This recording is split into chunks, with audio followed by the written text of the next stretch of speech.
आज का video title है कि क्या विज्ञान मानता है कि भगवान श्री कृष्ण जन्म लिए थे। नमस्कार दोस्तों, आपका स्वागत है हमारे इस चैनल पर। आज हम एक ऐसा विषय उठाने जा रहे हैं जो सदियों से चर्चा में रहा है। क्या भगवान श्री कृष्ण मात्र एक कल्पना है? क्या वैज्ञानिक प्रमाण हमें यही संकेत देता है? आइए इस विषय की गहराई में उतरते हैं। प्राचीन ग्रंथों जैसे महाभारत, भागवत पुराण और हरिवंश पुराण में भगवान श्री कृष्ण का वर्णन मिलता है। इन कथाओं में अति प्राकृतिक घटनाएं, अद्भुत लीलाएं और चमत्कारों का उल्लेख है। लेकिन सवाल ये उठता है, क्या इन घटनाओं का कोई ठोस वैज्ञानिक प्रमाण मिलता है या फिर ये कहानियां केवल उस युग के लोगों की कल्पना का उत्पाद है? कुछ वैज्ञानिकों ने महाभारत में वर्णित खगोलीय घटनाओं और नक्षत्रों के परिवर्तन का विश्लेषण किया है। आधुनिक खगोल शास्त्र के सिद्धांत के अनुसार इन गणनाओं में कई विसंगतियां पाई जाती हैं। अब हम इन अति प्राकृतिक घटनाओं को आधुनिक वैज्ञानिक मापदंडों पर मापते हैं तो हमें ऐसा लगता है कि ये घटनाएं काल्पनिक मिथिकों के रूप में ही रची बसी गई हैं। पुरातत्व में किए गए कई शोधों में द्वारिका जैसे शहर के अवशेष मिले हैं। हालांकि इन अवशेषों को लेकर अब भी मतभेद ही है। कुछ विद्वान मानते हैं कि ये प्राचीन नगर तो रहे होंगे, लेकिन इनके बारे में जो पौराणिक विवरण है उन्हें अतिरंजित कहानियों के रूप में देखा जाता है। अगर भगवान श्री कृष्ण ऐतिहासिक व्यक्ति होते तो उनके जीवन से जुड़ी कई घटनाओं के स्पष्ट और प्रत्यक्ष प्रमाण आज तक सभी के सामने नहीं आ गए होते।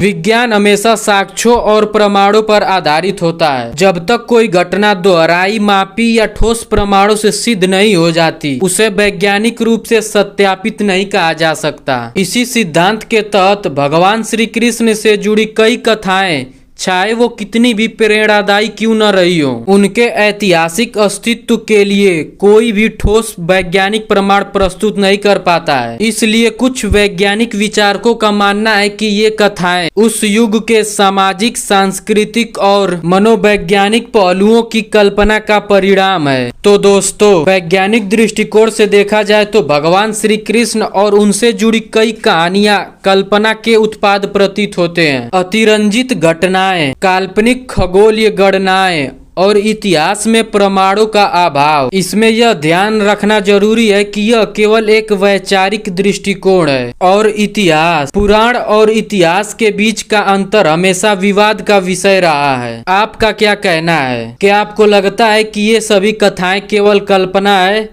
या इनके अंदर भी कुछ ऐतिहासिक सत्य छिपा हुआ है? कृपया अपने विचार कमेंट में साझा करें। अगर यह वीडियो आपको पसंद आए तो लाइक, शेयर और सब्सक्राइब करना न भूलें। आपके सुझाव और आपके विचार हमारे लिए बहुत ही महत्वपूर्ण है। अगले वीडियो तक धन्यवाद और सुरक्षित रहें।